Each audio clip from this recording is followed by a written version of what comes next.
Okay, so now we're going to look at how the structure, electronic structure of an atom relates to its position in the periodic table. So, some introductory comments here about the periodic table. Two persons are credited with originally coming up with a version of the periodic table based on the properties displayed by the known elements at the time. One of them was Dmitri Mendeleev, and the other one was Lothar Meyer of Germany. They independently published periodic arrangements of elements based on the increasing atomic masses, which was the only thing to go by at the time because there were no discovery of the proton or electron back then, so therefore the concept of atomic number did not come into play until much later on. In fact, it is Mendeleev's arrangement that is the precursor to the modern version of the periodic table. So after the Mendeleev arrangement, other elements, of course, were discovered and added, and the periodic table underwent some changes until we get to the current version of the periodic table, which is what you see on the screen here. All right. And immediately there are certain patterns that emerges. Well, firstly, let me just say that the rows in the periodic table, they are called the periods, while the columns are called the groups. Now, the period numbers, as you can see here, the period numbers are given here, 1, 2, 3, very simple system, all the way down to 7 here. And the period numbers, they correspond to the highest occupied energy level in terms of the electrons in the atom. So for example, all these elements in period 5, the highest occupied energy level would be energy level 5 or shell number 5. All right, same is true here for period 2. The highest occupied energy level in period 2 would be energy level 2. All right, so if you were to write down the full electronic structure of, let's say, nitrogen, what you're going to find is that the highest occupied energy level of nitrogen would be the second energy level or the second shell. All right. Groups are the columns, so the columns are called groups. And what you'll find is that as far as those are concerned, well, firstly, let me say this. We have what are known as the representative elements, and these are the elements whose group numbers are designated with an A beside it. So this is group 1A, 2A, and then we have over here 3A, 4A, 5A, all the way to 8A. So these collectively are known as representative elements. And then the elements down here, in this region right here, in this blue box, these are called the transition elements. All right. So we call them the B groups because their numbers for their groups have a B associated with them. So this is 3B, 4B, 5B, etc. All right. So those are just two broad categories. Now, in terms of the group numbers, right, what you'll find, and this is true for the A family elements, what you'll find is that the number of valence electrons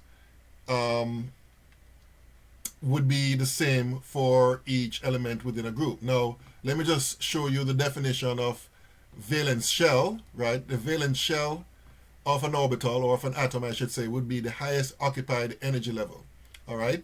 And the electrons that occupy that shell would be called the valence electrons. So therefore, what you'll find is that according to the group number, the atoms within that group will have the same number of valence electrons. So if I were to choose, for example, group 6A, let's say oxygen. Oxygen has a total of 6 electrons in its highest occupied shell, which is the second shell, 4 plus 2, 6. And therefore, as you can see, oxygen is in group 6A. That is true also for sulfur and all other atoms in group 6A. And you can see a similar pattern for all the other elements in different groups. As long as they're in the A groups, this fact is so. The fact is that the group numbers will be equal to the number of valence electrons present in the atom. All right?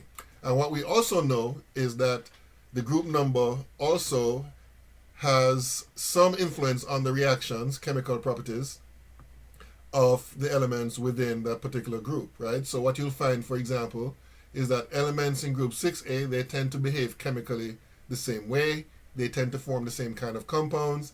They tend to react in very similar ways, all right? So that is also true, again, for the other elements in the other groups. And also, with the exception of helium, the noble gases, if you pay attention to group 8 here, the highest occupied energy level will have all the p orbitals filled. Now, obviously, that would not be so for helium because, of course, in the case of the helium atom, the first shell has no p orbital. It has only an s orbital, and that s orbital is completely filled. All right, so basically, what all these elements have in common is that their outermost shell is completely filled with electrons. All right. Okay.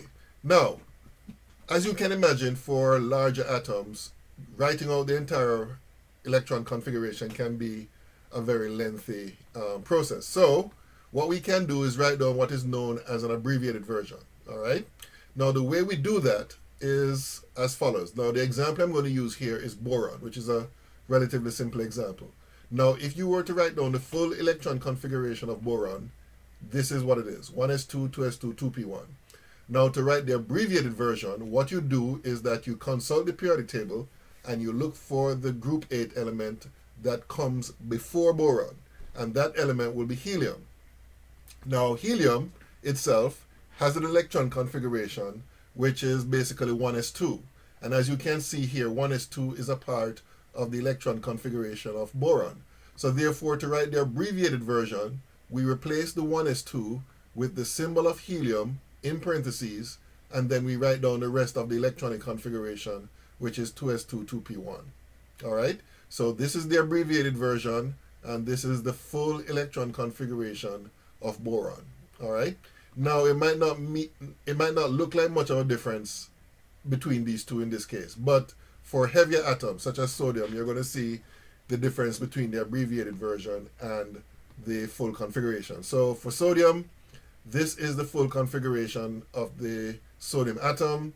Now, again, as we did in the case of boron, what we do is that we look for the group 8 element that comes before sodium. The group 8 element that comes before sodium in the periodic table is neon. And the electron configuration of neon is 1s2, 2s2, 2p6, right? So this part here in blue basically represents the electron configuration of neon. So therefore, to get to the abbreviated version, we replace all of this with the symbol of neon in parentheses, and then we simply write down what is left, which would be the 3s1. And this would be the full or the abbreviated version of the electron configuration of sodium. All right. So as you can see here, there's a big difference here, right? This is longer. The full configuration for sodium is longer compared to the abbreviated configuration. All right. Here's another example for chlorine. The full electron configuration is shown here. And then, as we did in the case of sodium, we look for the group 8 element that comes before sodium, which again is neon. As you can see here in blue, this is the electron configuration of neon. So therefore, to write the abbreviated version, we replace all of this with neon in square parentheses, followed by 3s2, 3p5, and that's basically the abbreviated version of the electron configuration of chlorine. All right. So that's how we determine the abbreviated version. We just look for that part of the full configuration, which is the same as the electron configuration of the group 8 element that comes before that particular element in the periodic table. And then we replace that part with the symbol of the group 8 element in square parentheses, and we write down everything else. Okay, so let's talk about the electron configuration of argon. That was the last element we looked at when we were looking at how we determine the electron configuration of the first 18 elements. So that's the full electron configuration of argon. Now, the next element in line is potassium. And one might be tempted to think that for potassium, the next electron will go into a 3d orbital.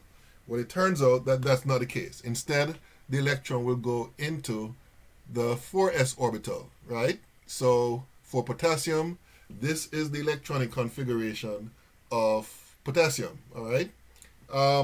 You might be wondering why that is so.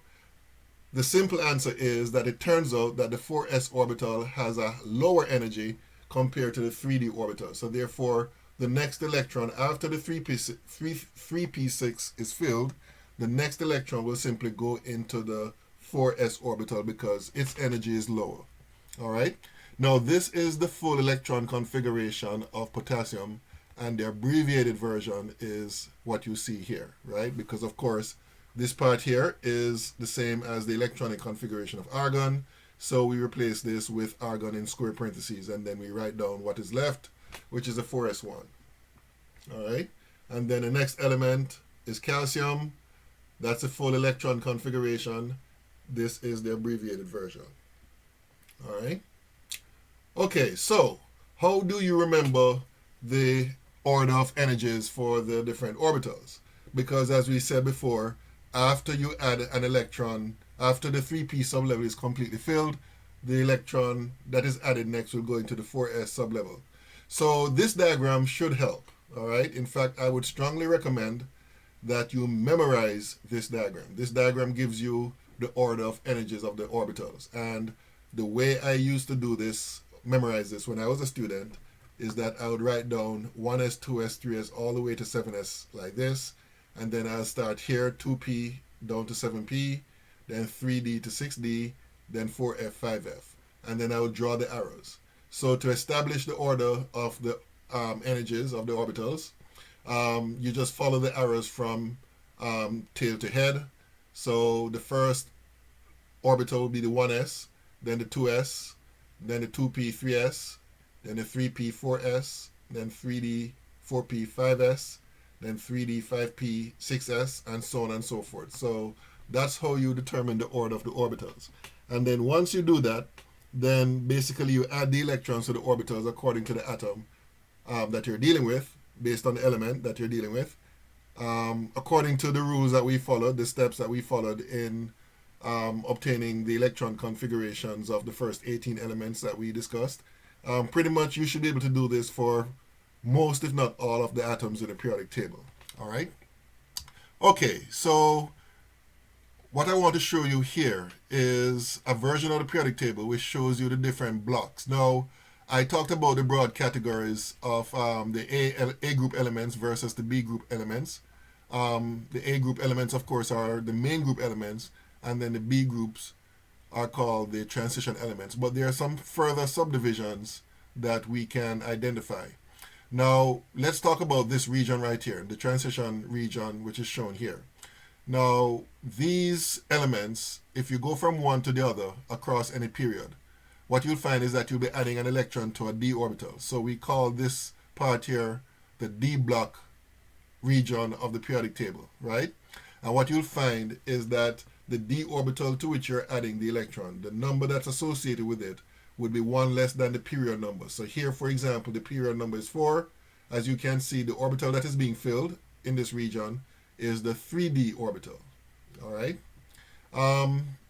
Okay, so another observation here is that for the elements here, which are known as the F block elements, because as you go from one atom to the next, you're adding an electron to an F orbital. In most periodic tables, what you'll find is that they would indicate that this region here should actually be squeezed into this part of the periodic table. And what you'll find is that the number, quantum number that's associated with the F block elements would be 2 less than the period number, right? So for example, for the 4f region here, where the electrons are being added to a 4f orbital, they actually belong in this row right here, where the period number is 6, all right?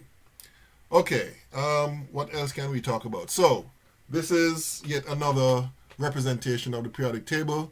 What they have shown you here is basically the outer shell arrangement for the atoms, all right?